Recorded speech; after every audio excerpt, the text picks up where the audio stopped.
Non, non, non, non.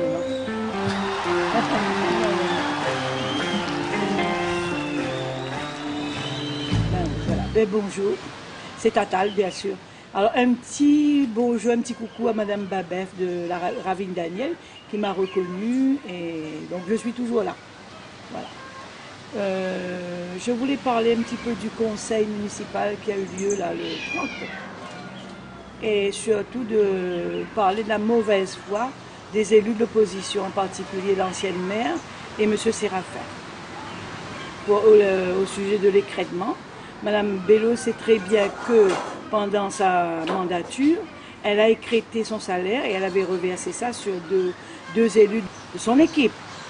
Chose qu'elle aurait dû, comme elle soutient, elle aime le social, elle aurait pu aider socialement son association de femmes ou les pauvres de Saint-Paul. Moi, je constate, depuis qu'elle est arrivée à la municipalité de Saint-Paul, on constate 44% de pauvres à Saint-Paul.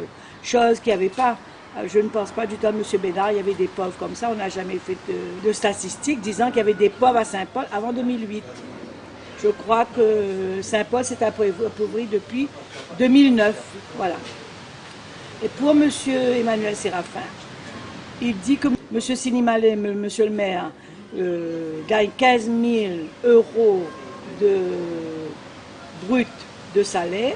Il le sait très bien et c'est toujours de mauvaise foi que le salaire a été crété. Et ce salaire, M. Sinimalé a bien précisé qu'il va reverser cet écrêtement-là, il va reverser ça sur le compte de la ville, sur la ville. Il va donner ça, redonner ça aux autres. Il ne peut pas cumuler plus de 5 500 euros de salaire par mois. Il ne peut pas avoir plus que ça. Alors c'est de mauvaise foi qu'ils sont en train de traiter presque de voleurs M. Sinimalé. Et je suis fière que M. Sinimalé ait pu leur dire ce qu'il pensait d'eux.